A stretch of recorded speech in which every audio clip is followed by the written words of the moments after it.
en soledad, ven con nosotros y verás a los hermanos caminando en el amor. El maestro dice a sus discípulos: no piensen que he venido a la tierra a sembrar la paz, sino espadas.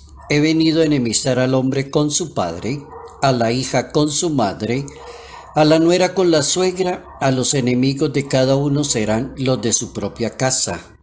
El que ama a su padre y a su madre más que a mí no es digno de mí. El que quiere a su hijo o hija más que a mí no es digno de mí. El que no toma su cruz y me sigue no es digno de mí. El que le recibe a ustedes me recibe a mí, y el que me recibe recibe al que me ha enviado. El que dé a beber, aunque sea un vaso con agua fresca, a un pobre, solo porque es mi discípulo, no perderá su paga, se lo aseguro. Evangelio según San Mateo, capítulo 10, versos 34 al capítulo 11, verso 1. La verdad la incomoda mucho a una sociedad.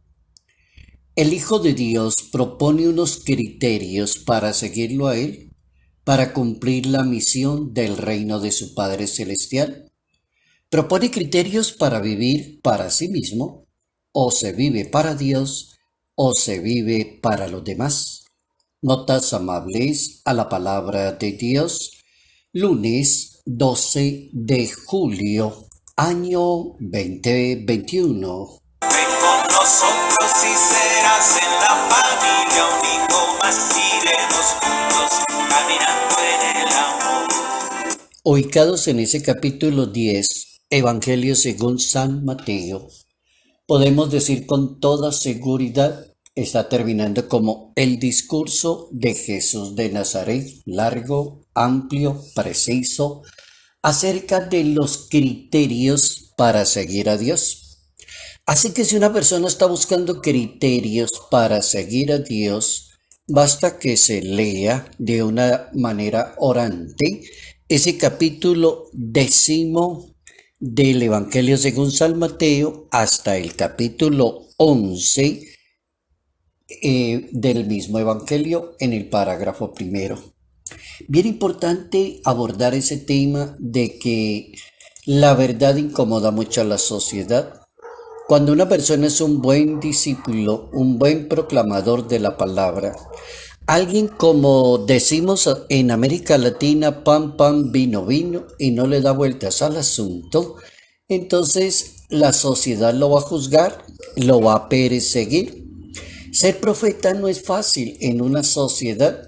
Ser profeta de desdichas no es el mejor modo para atraer a las personas. Es decir, el mensaje de Jesús de Nazaret, leyendo la Biblia, cambia la mentalidad del mundo. Seguir a Jesús de Nazaret parece ser, entre comillas, un conflicto con el mundo. Quien lo quiere seguir de verdad entra en conflicto con el mundo. Y de hecho es lo que ha sucedido en 2021 años de historia del cristianismo. Exactamente igual. Al menos la experiencia que yo tengo de 36 años como sacerdote en la vida pastoral, he oído la misma palabra siempre en muchas partes que he estado, prestando el servicio a través del ministerio. Personas que juzgan a las demás personas. Cuando las personas son profetas, quieren seguir a Dios, quieren hacer las cosas bien, entonces los demás que pertenecen a la misma religión le van a decir lo que yo he escuchado tantas veces: rezandero, santurrón, aparentador, se las da de santo, se las da de mucho, y son los mismos que practican suponiendo el mismo evangelio. Es más triste todavía eso, escucharlo así. La verdad incomoda mucho a una sociedad. Cuando la persona presenta la verdad de Jesucristo, tenemos que escoger entre la fidelidad a Dios o la amistad con el mundo. Ese es el conflicto. O te quedas con ser una persona fiel a Dios, a los principios que has aprendido de Él, o te quedas y haces grupo con el mundo, con la sociedad, con los que te abrazan, están contigo, te aplauden y te dicen que tú eres el mejor. Eso es bastante peligroso. El Papa Benedicto XVI, un 19 de agosto del año 2007, en el Angelo Regina Coeli, en la casa Castel Gandolfo de veraneo, de descanso de los papas, desde allí, desde esa casa, decía como cuatro cosas bien contundentes acerca del vocabulario, como Jesús le habla a sus seguidores, que parece un vocabulario bien temeroso, que vengo a sembrar la paz, vengo a sembrar la guerra, vengo a hacer esto, se van a enemistar el suegro con la suegra, la nuera, la yerna. Entonces queda la persona como confusa. El Papa disuelve esa confusión y el Papa dice tres, cuatro, cinco frases que me llamaron la atención. La primera, la paz de Jesús es fruto de una lucha contra el mal. La paz que ofrece Dios es una lucha constante contra el mal que presenta el mismo mundo. Jesús lo que quiere decirle al mundo es que esté muy atento contra el enemigo de Dios y del hombre que se llama Satanás. El enemigo entre Dios y los seres humanos se llama Satanás, se llama la tentación, se llama la apariencia, se llama la hipocresía, se llama esa costumbre y ese mal hábito tan feo y tan maluco de estar juzgando y criticando permanentemente a los de la misma religión. Haber personas que se dedican solamente a eso y sin embargo practican la misma religión, uno no dice, no tiene lógica, eso no tiene presentación. Por eso en este evangelio que en este lunes hablar de lo que dice el Papa Benedicto XVI. La primera recomendación es estar atentos que el enemigo se llama Satanás.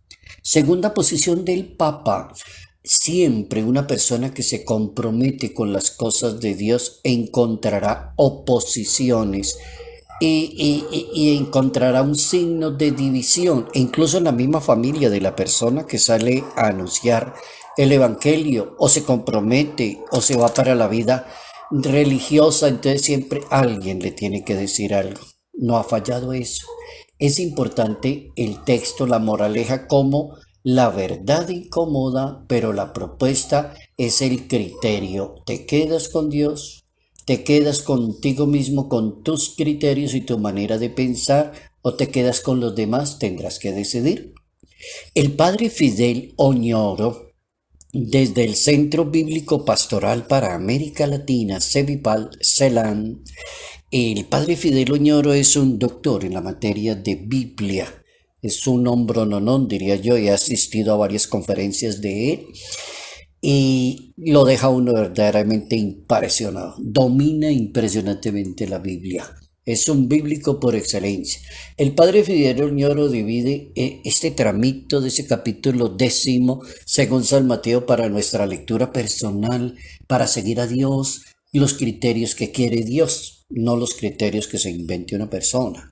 Entonces los divide en dos instrucciones acerca de la familia. Es decir, una persona que decide decir la verdad y hacer las cosas según Dios, entonces tendrá una crisis en los afectos del misionero en cuanto a su familia. Por eso comienza a hablar de he venido a enemistar al hombre con su padre, a la hija con la madre, a la nuera con la suegra, y los enemigos serán los de su propia casa. Entonces el padre Fidel Oñoro acentúa ese primer pasito. El encuentro con Jesús genera una nueva capacidad de amar, pero el verdadero amor es profético, que no tolera la injusticia. Y la segunda posición, Jesús es el valor fundamental de un discípulo y por lo tanto Él está por encima de cualquier realidad, se le ama más y por encima de cualquier realidad el discípulo en comunión con el Maestro. La segunda posición del padre Fidel es las instrucciones acerca de la identificación de Jesús con los misioneros y los identifica con tres palabritas para ser un buen discípulo misionero. La primera palabra es que es un profeta, la segunda es que es un justo y la tercera es un pequeño en el reino de Dios. Con esas tres palabritas serían suficientes para educar, formar y plantar allí en una sociedad un excelente misionero, un curita, como decimos en Colombia, un buen curita, y una excelente religiosa, un buen católico de esos bien plantados que tenga esas tres que dice el padre Fidel Oñoro en su hermenéutica bíblica. Es profeta, es justo y es pequeño. Es profeta porque las palabras que dicen son exigentes, claras y contundentes. Siempre habla así. Es un profeta. Es un justo porque vive las bienaventuranzas que le aprende a su maestro, que es la justicia del nuevo reino de Dios. Capítulo 5 del Evangelio según San Marcos. Capítulo 5 es las bienaventuranzas. Entonces es un justo. Y termina el Padre diciendo es un pequeño del reino. Es decir, toda persona que quiera ser discípulo misionero de su maestro tendrá que gozar de la humildad. Es decir, una persona que está siempre en crecimiento, haciendo las cosas mejor, corrigiendo errores a tiempo y no siendo perfecto desde un principio, sino que está corrigiendo, y eso es lo que le dijo el maestro a sus discípulos, es decir, los envía para que, decir, si ustedes logran darle un vaso con agua fresca a uno de estos pobres, no se quedará así solamente, es una persona que va en continuo crecimiento. Ya lo veré envejecer. Salud, paz y bendición. Bendición en el nombre del Padre, del Hijo y del Espíritu Santo. Padre Jairo Yate Ramírez, Arquidiócesis de Ibagué. Pero a mi madre con arrugas y defectos la quiero más.